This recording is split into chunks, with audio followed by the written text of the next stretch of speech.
Assalamualaikum warahmatullahi wabarakatuh. Kembali lagi di podcast Sobat Inspirasi, tempat menggapai cita-cita. Baiklah, saya Sapira Dwi Putri sebagai host pada podcast kita kali ini. Dan langsung kita sambut Ibu Yolanda Afrianti. Halo, selamat pagi. Hai, selamat pagi. Baiklah Ibu, boleh dong perkenalan biar teman-teman semuanya tahu. Oke, halo Sobat Inspirasi, perkenalkan nama saya Yolanda Afrianti. Saya merupakan guru muda di salah satu SMP negeri di Kabupaten Kepahyang. Nah, itu tadi perkenalan dari Ibu Yolanda Afrianti nih teman-teman.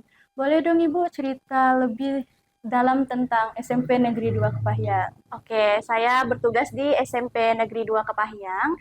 Jadi SMP Negeri 2 Kepahyang ini merupakan salah satu SMP yang dibilang cukup aktif ya di bidang pembelajaran karena memang maupun siswa-siswinya ataupun guru-gurunya itu sangat aktif sekali untuk meraih prestasi dan mengikuti perkembangan zaman yang ada. Bagaimana? Oke, kalau gitu boleh dong kita flashback Bu. Bagaimana sih cara Ibu menjadi guru muda dan apakah ini adalah cita-cita Ibu dari kecil atau baru saat SMA saja? Oke, pertanyaan ini kan saya jawab mungkin agak cukup panjang ya Bu ya kalau mau diceritakan. Jadi ini berawal ketika saya SMA. Karena saat saya SMA itu saya berasal dari keluarga yang cukup sederhana, tetapi saya sangat bersyukur karena memang orang tua saya itu sangat mendorong saya untuk bisa sekolah ke jenjang yang sangat tinggi walaupun mereka sendiri tidak bisa menggapai itu sebelumnya. Nah, dari situ saya mempunyai keterbatasan di ekonomi, tetapi kami cukup bersyukur karena masih bisa melanjutkan pendidikan ke jenjang yang lebih tinggi. Jadi dulu sebenarnya ketika saya SMA, itu saya menerima jalur SNMPTN ya. Kalau pada saat itu saya tahun 2018 masuk masuk kuliah, itu saya menerima undangan untuk masuk ke universitas. Saat itu sebenarnya saya ini orangnya sangat ambisius, jadi saya sebetulnya itu sangat mau sekali untuk bisa sekolah ikatan dinas. Nah, mungkin mbaknya juga tahu ya sekolah ikatan dinas sampai saat ini kan juga masih banyak sekali kan banyak orang yang pengen gitu sekolah di ikatan dinas karena memang gratis dan mempunyai pekerjaan peluangnya itu sangat besar kan. Jadi saat itu saya sebenarnya maunya itu sekolah ikatan dinas di STAN. Tapi saya berpikir kalau misalnya saya nggak dapet nih ikatan dinas, tadi kan kalau misalnya nggak dapet saya gimana kuliahnya kan?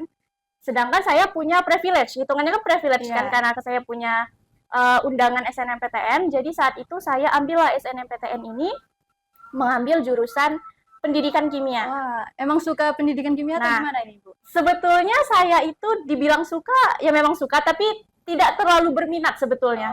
Tapi saat itu saya SMA pernah ikut kompetisi sains madrasah, karena kan saya SMA-nya di Madrasah Alia Negeri 2 Kepahyang.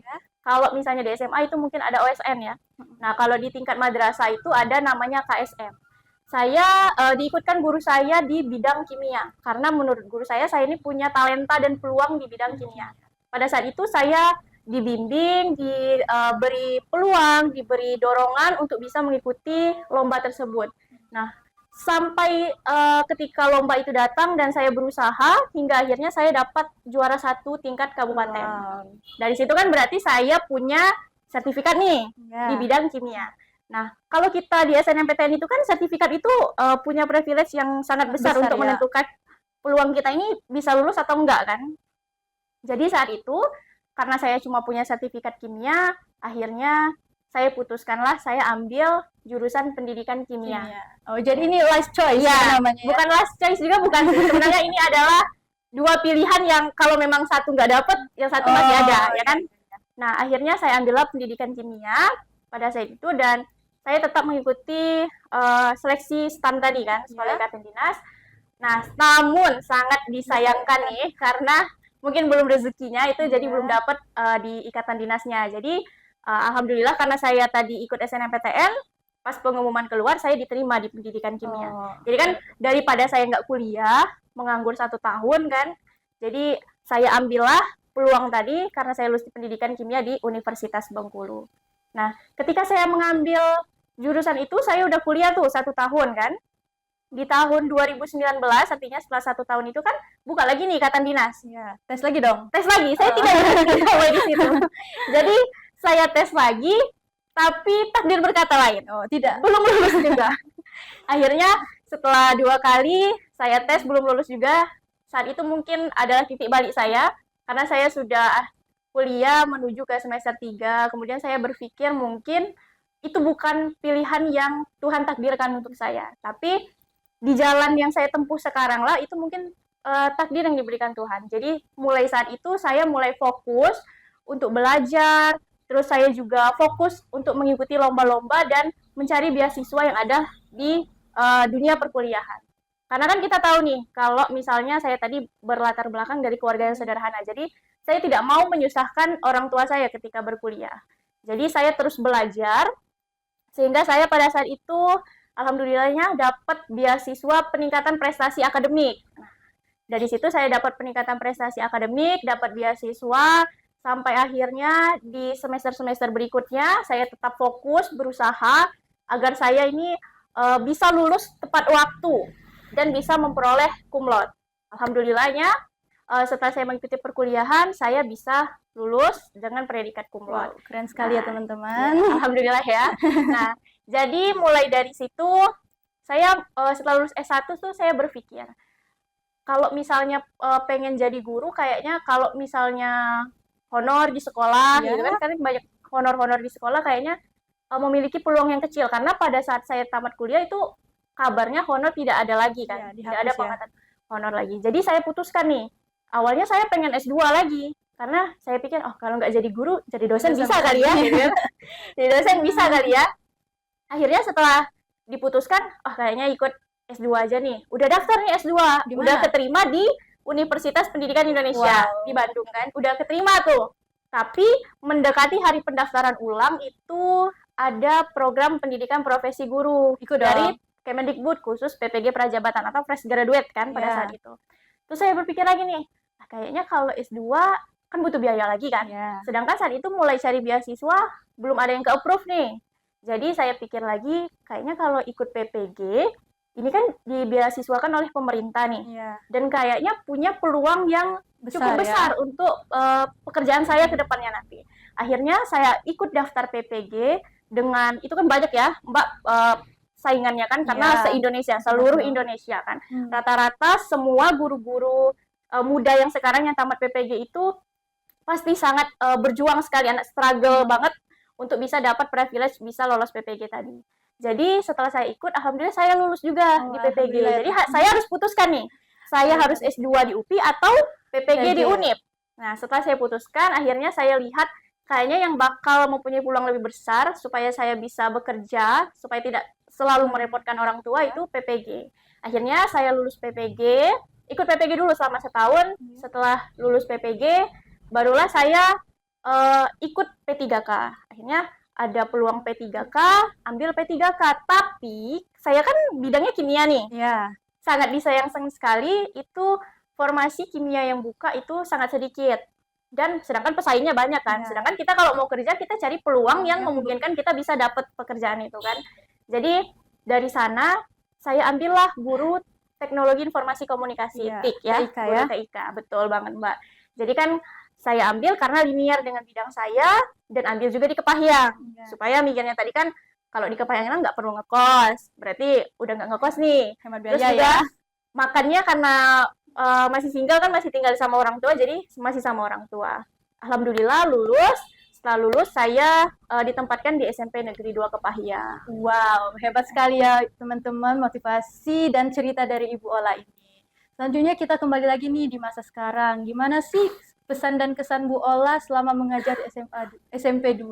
Oke, jadi sebetulnya ya Mbak ya, karena saya guru muda kan, baru nih kan.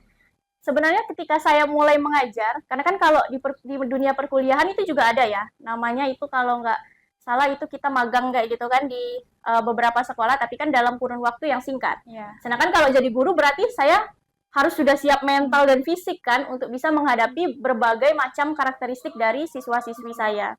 Nah, jadi pada saat pertama kali saya mengajar itu sebenarnya masih ada rasa gugup, walaupun sebenarnya saya itu sudah sering menghadapi pembelajaran siswa-siswi secara langsung. Pertama kali itu saya masuk ke kelas, saya selalu berpikir bagaimana caranya supaya saya nih bisa dekat dengan siswa-siswi saya. Jadi saya selalu menggali di awal itu bagaimana karakteristik peserta didik saya, kemudian bagaimana hal-hal yang mereka sukai dan tidak mereka sukai, terutama kan dengan adanya perkembangan zaman yang sangat canggih ini tentunya sebagai guru muda lagi ya, sebagai guru muda itu harus bisa mengikuti perkembangan zaman untuk bisa memasukkan teknologi atau hal-hal yang disukai oleh siswa-siswi di sekolah tersebut. Ada nggak sih yang hal-hal lucu atau hal-hal aneh yang terjadi di sekolah? Oke. Sebenarnya ada banyak hal-hal lucu di sekolah karena kan setiap hari kalau di sekolah itu kan kita punya cerita yang berbeda setiap harinya dari siswa-siswi kita. Jadi ada salah satu hal lucu, mungkin karena saya guru baru ya, terus juga tentunya murid-murid itu kan banyak bertanya nih. Nah, mungkin ada beberapa pertanyaan yang kayaknya saya belum bisa jawab deh. Nah, itu kan salah satu hal yang ditakutkan sebenarnya kan. Tapi kalau kita pikirkan sebagai guru muda, mungkin guru-guru di luar sana juga banyak yang menggunakan trik ini ya. Ketika kita tidak bisa menjawab pertanyaan siswa, maka ya kita lemparkan saja lagi dengan siswa yang lain kan. Dilempar balik. Ya, dilempar balik gitu kan ya. Jadi kalau ada siswa lain yang bisa jawab ya kita kasih aplaus kan dan kita bantu kan perkuat jawabannya. Tapi kalau kita memang belum bisa, maka triknya yaitu silahkan kalian cari di rumah jadikan PR. Wow, hebat ya. Selanjutnya apa sih hal-hal atau masalah apa sih yang sering terjadi di sekolah zaman sekarang ini? Oke. Kalau berbicara dengan mengenai masalah dari peserta didik di zaman saat ini ya, zaman Gen Z ya, Mbak kan juga masih sekolah ya. Mungkin kalau saat ini bukan Gen Z ya, udah generasi Alpha atau ya. Gen Z nggak sih? Kan Gen Z kan Mbak ya. Saya kan anak SMP kan. Nah, jadi mungkin kalau di sekolah itu masalah yang banyak pada saat ini nih karena mungkin ada pengaruh dari internet juga, karena kan anak-anak sekarang sudah mulai banyak yang mengakses media sosial, kemudian juga pengaruh dari lingkungan-lingkungan sekitar juga, itu paling banyak itu masalah yang pertama banyak kalau siswa yang laki-laki itu banyak yang mulai merokok, kemudian mungkin karena ada ikutan tren-tren TikTok itu ya, ada bahasa-bahasa yang sebenarnya itu nyeleneh dan nggak pantas diomongkan itu toksik ya. Ya, banyak yang diomongkan di sekolah. Jadi itu kan bisa misalnya hanya satu siswa awalnya, tapi karena dia berteman dengan teman yang lainnya, mungkin saja nanti teman-teman yang lain bisa ikut. Akhirnya kan menyebarkan hal-hal yang berdampak negatif. Kemudian yang kedua itu ada juga permasalahan pacaran ya. Karena kan memang lagi marah-marahnya ya. SMP itu kan remaja kan. Nah, kalau remaja itu kan pasti mulai tumbuh nih rasa sukanya kan antara lawan jenis. Jadi terkadang banyak siswa-siswi itu yang berpacaran di sekolah kan karena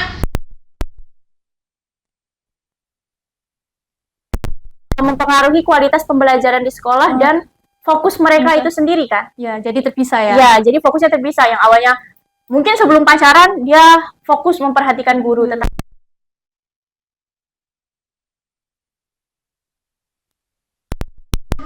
dia memperhatikan pelajaran yang disampaikan guru, ternyata dia memperhatikan pacarnya. Selain itu juga banyak masalah-masalah bolos ya. Mungkin di sama ya kayak di SMA di sekolah manapun biasanya itu SMP, SMA itu udah banyak sekali siswa-siswi yang suka bolos. Padahal kalau kita kaji lebih dalam kan sebenarnya bolos itu bukan sesuatu hal yang menguntungkan kan. Banyak kerugian yang didapatkan baik di dia sendiri ataupun dari pihak keluarga dan pihak sekolah.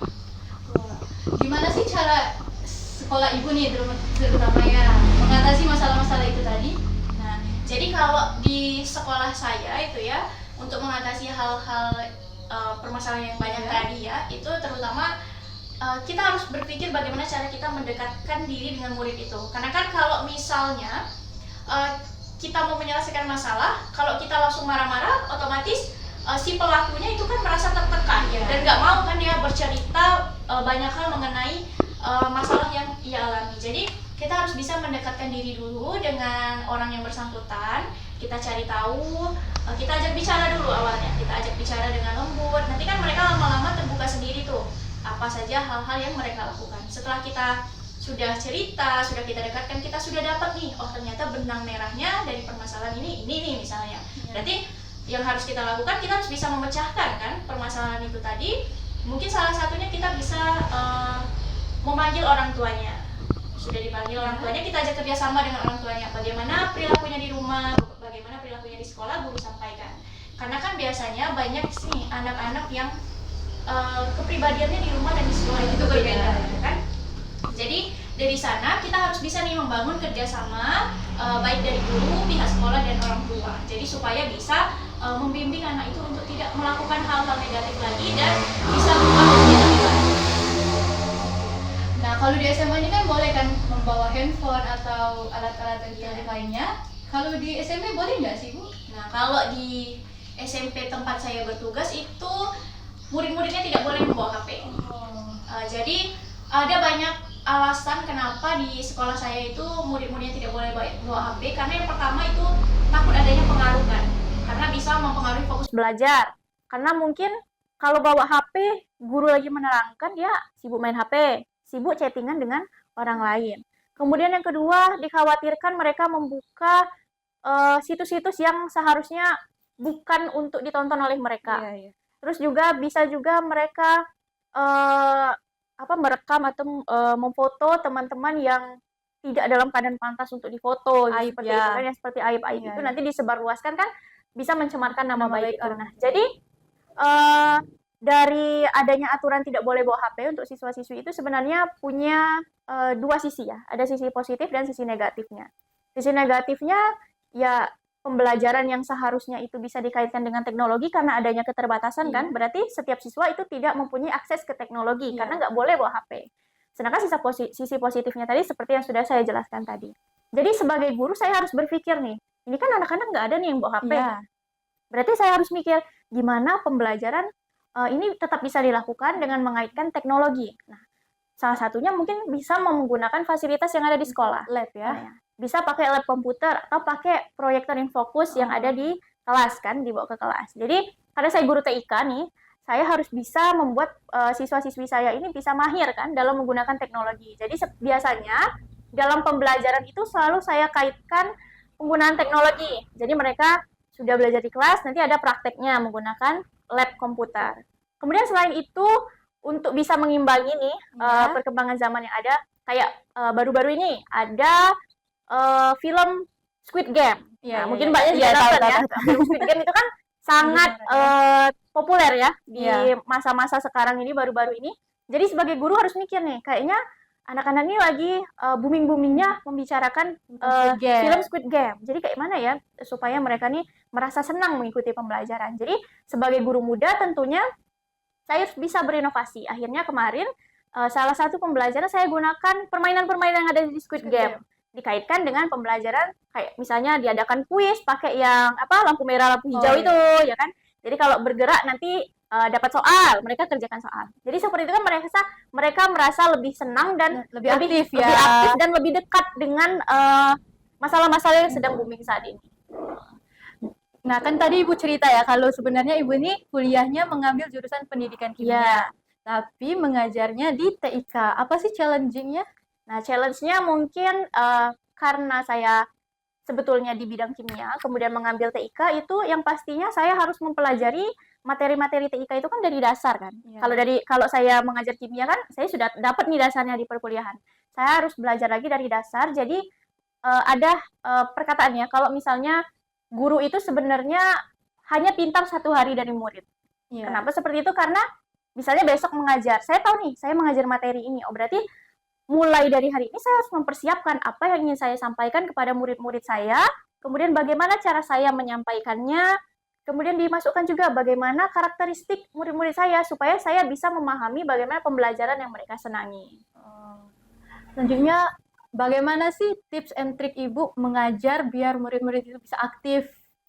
Oke, tips and trik saya itu mengajar supaya siswa-siswi saya itu bisa aktif dalam pembelajaran itu seperti yang sudah saya jelaskan tadi. Yang pertama saya harus melakukan observasi bagaimana karakteristik dari siswa-siswi saya.